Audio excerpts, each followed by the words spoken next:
Isang buhay, isang kamatayan, isang puntod, isang libing. Paano kung ang isang tao ay 2 beses inilibing sa iisang sementeryo? Ano ang nakakakilabot na dahilan? At narito ang bago at nalalabing gala natin sa mga sementeryo.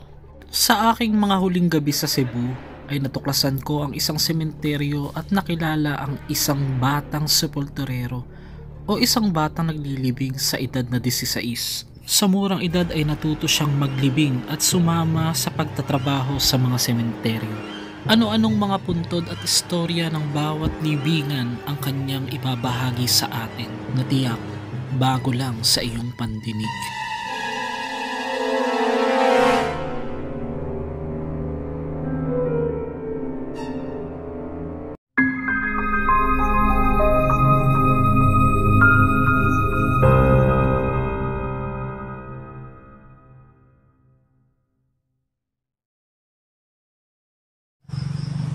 Yan ang sinasabi ko na huwag tayong magtitiwala sa Google Map. Tignan nyo, oh.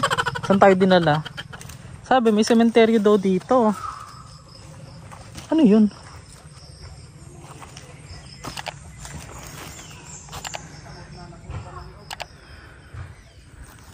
Walang sementeryo dito, guys. Nakalagay kasi, Compostela, Cebu, Public Cemetery. Hinanap ko siya sa sa Google Maps. Pero meron ako dito nakita na isang malaking puno, pero buyag, tabi-tabi. May butas sa gitna. Pagka ganyan daw, minsan ginagawang palatandaan yan na may mga sinasabi silang tawag dito, mga treasure. Yung iba mga ganyang puno, guys, oh. Grabe, no? Tanda na siguro niyan, no? Ayun yung motor na hiniram natin, nirentahan lang natin yan. Tapos tingnan nyo, dito tayo dinala. Hindi naman nicho ang nandito, kundi poso. May tubig ba? Tingnan nyo natin. Aba? Ay?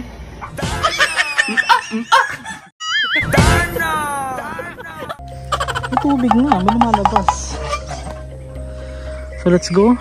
Doon tayo sa Doon tayo sa Municipal Cemetery, hindi dito yung A few moments later. So guys, meron ditong daw. May picture. Si Liz, Babae. Oh. Ay, ito. 20 years old. OMG. Mayroon naman bata. Hindi kaya ito yung hindi kaya ito yung parang umiiyak na sinasabi niya na Di, sa before pa, wala pa siya dito. Wala pa siya dito. Wala pa siya, pero may umiiyak na. Oo. Yung mga kalagayan din. So, pinanganak si Annalise. Ano to? Hale Annalise. Jill Eliza. Jill Eliza Lawas. Tingnan natin sa So, pinanganak siya noong November 24 at sinasabing sarili niya noong 2023, guys. Dito sa isang public cemetery siya nakalibing sa Danao, no? Danao. Sige, pwede kang mag-share ng kwentong kababalagan dito, sir? Na nalalaman mo bukod dun sa umiiyak. Anong kwento daw dyan? Saan na nakita niya?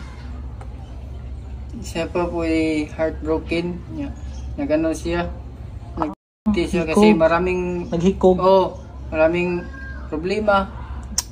Maraming heartbroken family kaya parang sa kanyang pero may bata din ako na naman nagbigti pero 13 years old. 13? Oo, 13 years old. Saan? Ang kwento, yung nagsisipi siya sa cellphone siya. Nagsa-cellphone siya. Sa eskwelahan, kinuha ng teacher yung cellphone niya. Yan ang dahilan bakit niya nagbigti. Agay.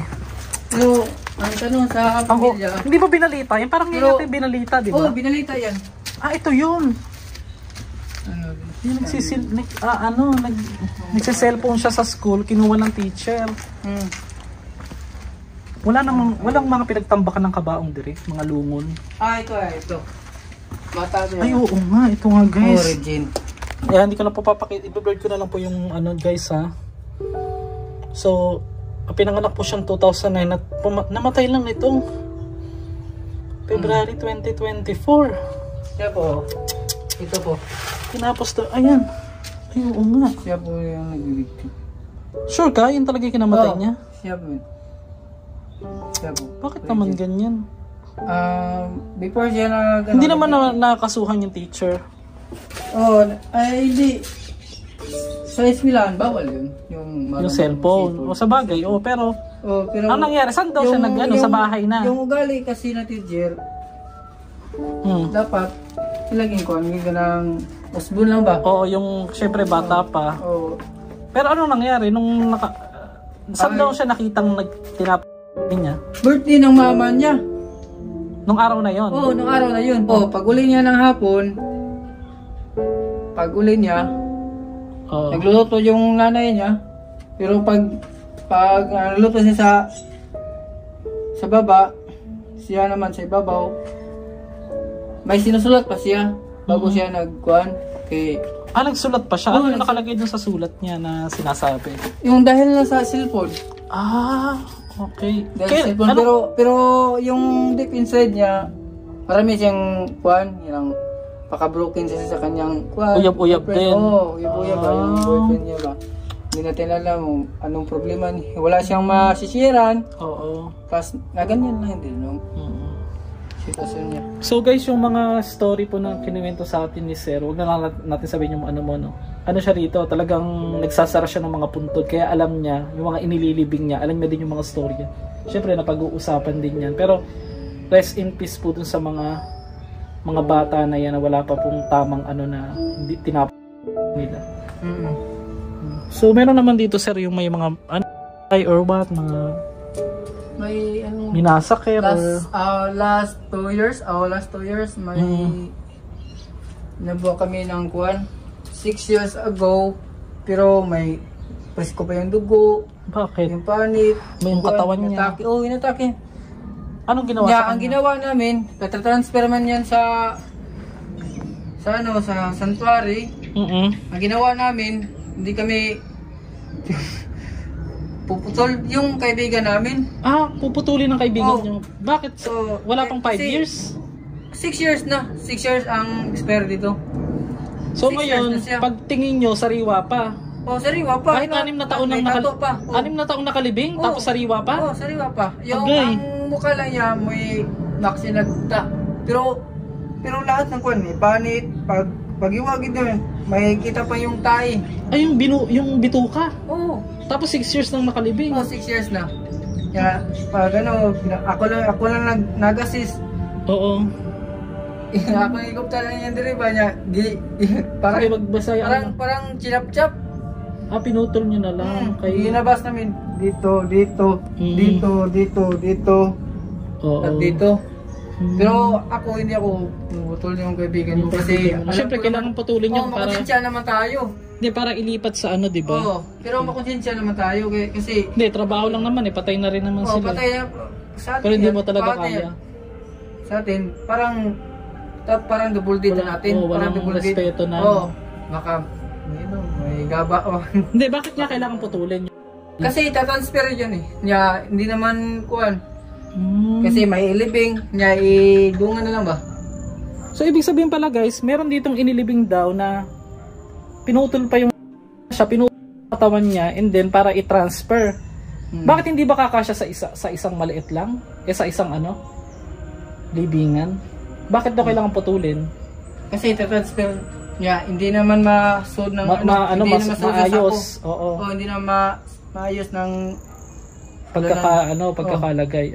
Pagkakalagay. Hindi maayos. Ganun pala yun. Kaya nakakapagtaka guys, 6 years na palang patay daw. Tapos, sariwa pa.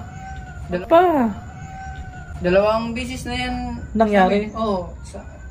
Primero, babae, nataki. Ganun din.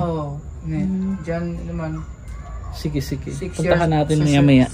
A few moments later. Ng mga bata na ipinalaglag. Dito pinagsama-sama sila. Grabe yun. Yung iba daw dyan kung saan nakita. Iba-ibang part ng cemetery. At dito na lang pinagsama-sama. So ikutin natin saglit ito bago magdilim. Ay, ang dami. Wala nang yan. Naku po. Tao. Laking amoy, oy. Wait lang. Bakit, tawag dito? Wala nang kukuha nito? Wala kasing nag-claim ng nangyayari. Iba yung amoy, guys. Kawawa naman, no. Nandiyan na lang sila. Walang flash. So, pag may mag-claim nito, tignan nyo, guys, oh. Pangalan naman. Yun yung pangalan niya. Babae. 1933. Ang dami, guys, mga nakasako lang, oh. Nagulat ako. Last year, may... Ba't hindi nilagay, inayos mo lang ito nilagay sa sako? Grabe, tumutulo yan, no? Kasi kuwan pa hindi pa kuwan. Wala kay kwentong kabaludong na kababalaghan diri ba? Ano yung boses?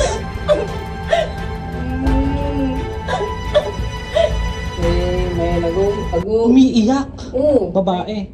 May mga bata. Ay, babae lalaki. Babae. Saan banda Ang rito? pinaka-creepy dito. Itong daan na to, itong daanan na ito. Itong Ayaw daan natin, to. huwag natin siya pakita, Kasi guys. pag Ayaw niya umulan magpakita, dito, eh. Ano na? Pag umulan dito, may umiiyak na babae. Talaga ba?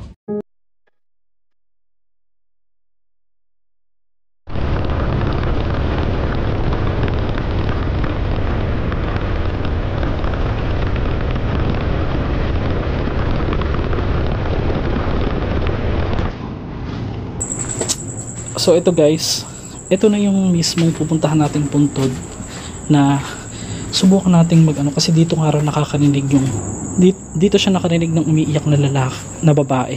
So dito, kung mapapansin nyo, maliwanag pa dyan sa camera, pero try muna natin mag paranormal investigation dito, guys. So ito ginagamit kong ghost app. Try natin kung may something. Ay, parang may narinig ako, guys, na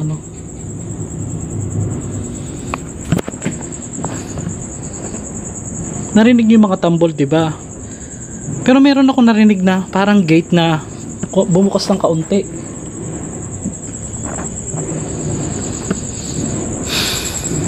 Pagpatuloy lang natin, guys. Ghost tube, is someone's here? Maingay, guys, kasi piyestang yun dito, eh. So ito, guys, puntahan natin.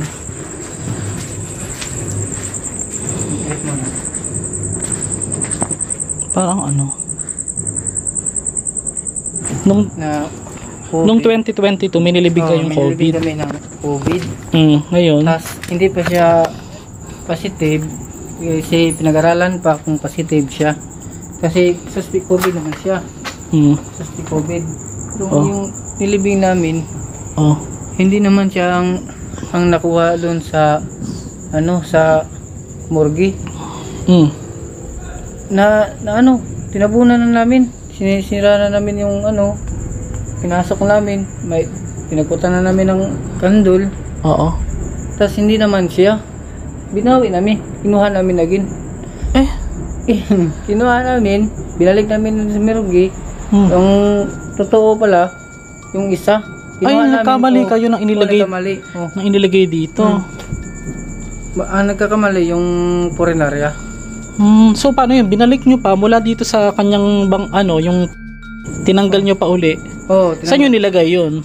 Doon sa kaliwa. Okay.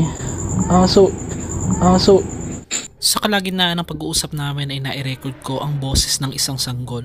Ikaw na ang bahalang humusga at pakinggan itong mabuti. Ay, narinig mo? Parang parang boses ng bata. Pero malapit din naman kasi sa kalsada to, guys. So possible baka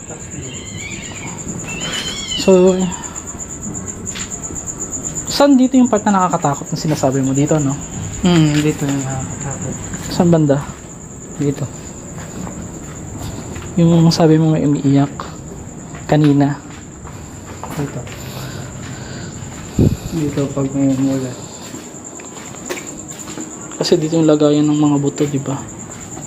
Dito naman may lagayan ng mga buto. Ito tong straight na to. Ito. Sige, try natin makarinig ng ano. Kung may... Ayun, oh. Baka pusa lang yun. Yung iba kasi OA eh. Ang mga master, ganito. Bibigyan ko kayo ng konting ano... ng konting idea sa totoong pag-ghost hunt. Ako hindi naman ako totaling professional, di ba? Wala na, kulang nga yung gamit ko eh, yung pang-ghost. Ang daming ipis naman. Ay. Ay. Narinig mo? Narinig nyo guys, parang may gumulong na bato, no? Grabe ah. Malakas nga talaga dito sa cemetery ito. So guys, bigyan ko lang kayo ng konting idea ha. Itong sementeryong ito is, pinakita ko nga sa inyo, pinuntahan natin kanina, di ba? Ngayon, malakas nga raw yung paramdam dito, marami nagpaparamdam. Which is, sabi ng sepulturero na ayaw naman niyang magpakita sa atin dahil syempre nahihiya din siya at nag-aaral pa siya. Bukod sa may umiiyak nga daw dito, yun nga, may nambabato, narinig niyo naman sa video. At bigyan ko lang kayo konting idea, lalo na sa mga nagsisimula pa lang po sa kagaya ko na pagbablog. Kung gusto niyo talagang pasukin yung pagbablog, pasukin niyo kung gusto niyo talaga. At pag gusto niyo, wag kayong gagawa ng mga hindi maganda. Katulad yung iba, ginagawa nilang wala naman talagang kababalagan sa loob. Tapos ginagawa nilang maraming nakakatakot. Wala naman silang story talaga na, wala naman talagang narinig na kwento doon. So, dapat, sa alang-alang natin sa mga viewers yung iahatid natin kwento kung talagang may nangyaring gano'n. Go on the flow na lang. Kung ano yung naririnig nyo sa paligid, go on the flow. Kasi pag uwi mo naman ng bahay, maririnig mo naman yan pag in-edit yan, di ba? Mapapansin nyo, may mga boses tayo na i-re-record, hindi ko masasabing multo talaga yan. Kasi sa larangan ng pag-uusap, hindi porket nakarinig ka ng kaluskos, nakarinig ka ng nagdabog or what, naglalakad, multo na agad. Isa sa alang-alang mo yung lugar kung ito ba ay malapit sa syudad. Kasi katulad niya, sa kabila, may mga naglalakad dyan, so possible na ma-record natin sila. Kaya lang, may mga ganyan naglalakad, makokot on cam tayo, lalo na dito po sa cemetery ng Danao sa Cebu. Shout out po sa inyo dyan, lahat po dyan sa screen, binabati ko yung mga bago nating subscriber. Ngayon, ikutin lang natin saglit to at gagamit tayo ng ghost app para malaman natin kung meron talaga. So, isa puso natin yung pagbablog. Kung gusto natin talaga yung mga ghost hunting, maghanap tayo ng mga sinasabi nilang multo. Kusa naman po silang magpaparamdam sa'yo, lalo na alam nila na hinahanap mo sila. Hindi mo kailangang gumawa ng kwento, hindi mo kailangang gumawa ng may mga kasama kang nagtatago. Ako, may kasama ko, isa lang, nandito lang siya. Ayaw lang niya magpakita sa camera guys, pero hindi natin siya pinagtago. Nandito lang siya sa gilid ko. So tara, let's go. Bukod pa doon, may naririnig din ako nagbabato eh. Kanina? Oo. Diba? Asa dito? Creepy dito. Dito yung pinaka-creepy. Itong part na to, ang daanan na ito. Takot namin. Kasi may nagpuyo dito. May tumira dyan. Ano, kapre, diwata, Paris overload, charot. Dito, marami nang pumutol dyan. Wala, bumabalik yun ng ano. Bumabalik pa rin. Bumabalik. Pero ano nangyari doon sa mga pumutol? Nasakit. Nagkakasakit. Tas, delikado. Yung presyo na yun, 30k na yung puputol pero wala pa rin. Naka 30k pesos na yung gastos? Hindi. Naka 30k na yung budget pero wala yung pumutol. Sinong? Alam naman yan nga, pumutol ganyan. Putol yung buhay mo yan. Gani. Tabi-tabi po. Agi-agi lang. Ayun tingnan mo, kapit na kapit siya Bakit naman daw puputulin? Ano raw ang dahilan? Ito kasi ito nangyari tingnan mo. Yung may-ari pinapaputol na. Kinain na yung kanyang balete. Yung kanyang nitso. Sige pa. Anong kwento dire? Kwento? Yan po yung nilibing namin, tas sinuha. Dito yun. Alam mo yung pag nilibing yung tao, yan dapat kukunin na. Kaya nga eh. Hindi yan pwede i-reverse mo yan kasi pag i-reverse Dapat mo yun, yung kaluluwa niyan, magkudinar. Magkudinar yung kaluluwa May niyan. baby pa dito. Pag kinuha mo yung... Kasi alam niyo yun na... Napakalaki naman ng sementeryo. Kaya nga. Napakalaki naman ng sementeryo na ito. Napakalaki ng sementeryo dito. Ito kabilaan oh, may daan dito, may daan din dito. Tapos anong meron naman dito sa papasukin na to?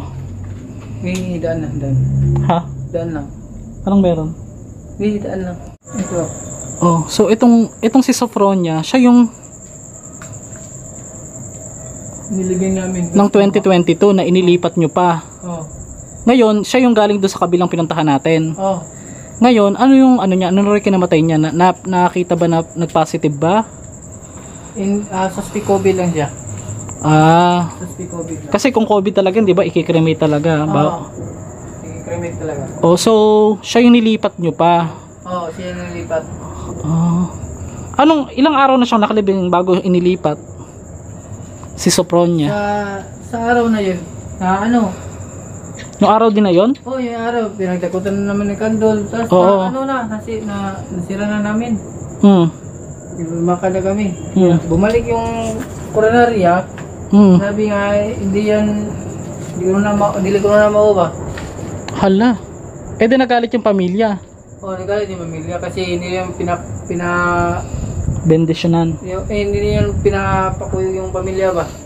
So si Sophronia, hindi pasama yung pamilya kasi suspect COVID. oh, kasi suspect COVID, oh. So itong si Sophronia, guys, pinanganak ng 1947 at namatay ng 2022. Eh di ba yung 2022 wala nang masyadong COVID niyan? Mahigpit pa rin para dito sa Cebu. Okay, grabe no. Nung araw na nilibing nyo siya, hinukay nyo siya uli. Nangyari na dun. Yung hinukay nyo siya uli, anong nangyari? Hindi yan yung isa niyan, siya yung siya yung naiwan sa morgue. Yung isa nasa na yun? Hindi na namin alam kung hindi nyo na alam. Saan nyo inilibing yun? Di ba kunyari tinanggal nyo yun? Hindi kayong nagtanggal. Binalik namin sa morgue. Ay, binalik nyo sa morgue. Binalik sa morgue, hindi yung binigyan namin. Pero yung after na yan, araw-araw, hanggang ngayon, may maglalakad pag natulog kami. May maglalakad. Araw-araw, gabi-gabi. Gabi-gabi. Kahit araw? Oo. Mula no? Dito, sa part na to? Oo, dito. Hindi. Doon sa pinanggalingan. Paikot-ikot siya dito. Okay. Paikot-ikot siya dito. Ito yung story ko. Yun na, lumamig na naman, oh. Pag lumamig yung hangin, may spiritual. Daan mo yan. Pag lumamig, yan mo yung detect mo yun. Sa bagay, try nga natin. Pag lumamig yung... Lumamig kasi ngayon, guys, eh. Try natin tong SLS na ghost tube. Okay, magda-download pa. Mag-update. Guys, nakarinig kami ng ngayon. Kinikilabutan ako. Ang aga pa, pero matindi pala tong sementeryong to. Maraming nagpaparamdam nga. You are funny, sabi. Yan o. Sino nagbabasag ng bote na yun? Try nga natin tignan.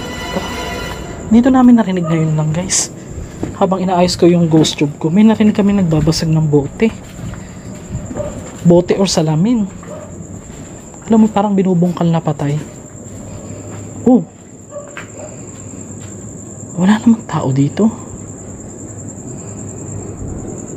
No? First time ko yun. First time ko nakarinig nun. Although, ang tagal ko na nagbablog, guys. Para siyang para siyang yan. Rinig mo yan? tik-tik. Parang may pumupukpok. No? Grabe pala dito, no? Narinig ko yung first time ko yun. Parang may echo nga talaga. Kasi, ang natural na bote, pag binasag mo, wala namang echo. Yun, may alingaw-ngaw eh. Tara, tara.